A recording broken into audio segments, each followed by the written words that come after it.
সুন্দরবনে একটি ধবধবে সাদা গরু বাস করত। গরুটি রোজ যখন মাঠে ঘাস খাওয়ার জন্য আসতো, তখন একটি দুষ্ট বাঘ লুকিয়ে থেকে সেই গরুটিকে আক্রমণ করার জন্য তেড়ে আসতো। আহ ওই তো এসে পড়েছে, আজকে ওকে মন ভরে খাবো। প্রতিদিন তো আমাকে দেখেই পালিয়ে যায়, আজকে ওকে না দেখিয়েই আক্রমণ করব। আহ এরপর যখন দুষ্ট বাঘটি গরুটিকে আক্রমণ করতে যাবে, ঠিক তখনই গরুটি দুষ্ট বাঘটিকে দেখে ফেলে আর অমনি সেখান থেকে দৌড়ে পালায়। যা, আজকে আবারও গরুটি পালিয়ে গেল। ধুর, এভাবে যদি প্রতিদিন পালাতে থাকে তাহলে তো আমি না খেয়ে মারা যাব। দেখি আগামীকালকে ওকে যে করেই হোক ধরে ফেলবো।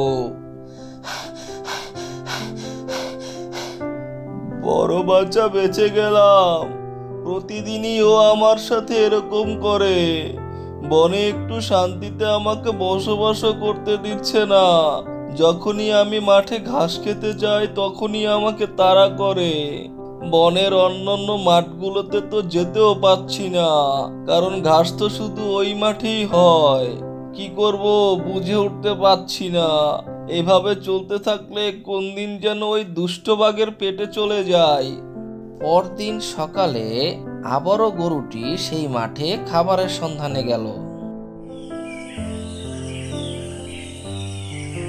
গরুটি ভেবেছিল দুষ্ট বাঘটি আর তাকে তাড়া করবে না, কিন্তু না, পরক্ষণে সেই দুষ্ট বাঘটি আবারও সেই গরুটিকে তাড়া করলো।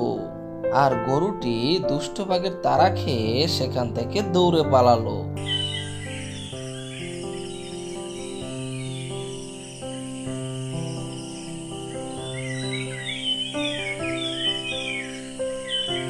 ধুর ছাই, প্রতিদিন যদি এভাবে ও পালাতে থাকে তাহলে কিভাবে হবে? আমি আসলে একটা মাথা মোটা। আমি এখন পর্যন্ত একটা শিকার ধরতে পারলাম না। আজকে 3-4 দিন যাবত এর পিছনে ছুটছি। এভাবে যদি শিকার মিস করতে থাকি তাহলে তো বনের সবাই আমাকে বোকা ভাববে।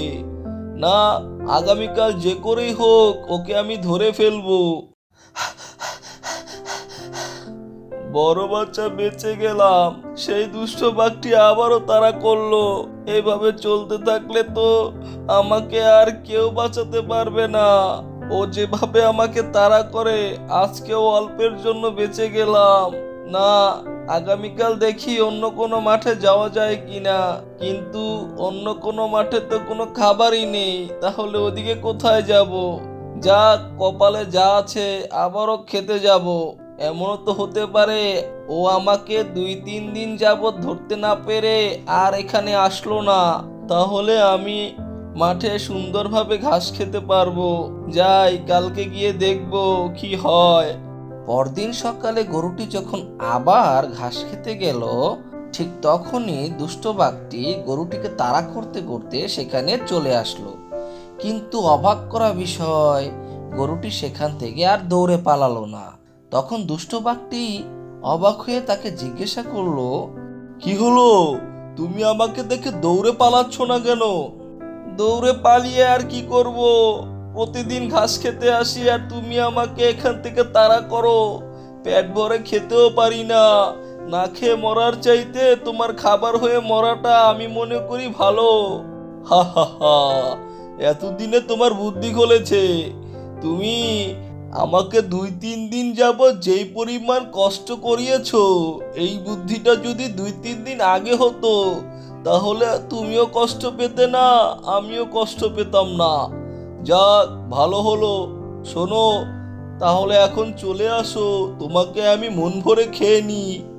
আপনার জন্য একটা কথা আছে, শুনেন। আগামীকালকে আমি আপনার খাবার হব, কারণ আপনাকে আরো বেশি খাবার উপহার দিতে চাই। কি বলছো? আরো বেশি খাবার কি? বুঝতে পারলাম না, বুঝিয়ে বলো। আসলে শুনেন, আজকে যদি আমি পেট ভরে খাবার খাই তাহলে আমার শরীর আগামীকালকের মধ্যে অনেক মোটা তাজা হয়ে যাবে। তখন আপনি মন ভরে খেতে পারবেন আমাকে। কথাটা তুমি মন্দ বলনি। আচ্ছা ঠিক আছে, তাহলে তুমি আজকে ঘাস খেয়ে যাও, আগামীকাল তুমি আমার খাবার হবে, এই কথাটাই কিন্তু রইলো। এরপর দুষ্ট বাঘটি সেখান থেকে চলে গেল, আর গরুটি সেখান থেকে মন ভরে ঘাস খেয়ে তার বাসায় চলে গেল।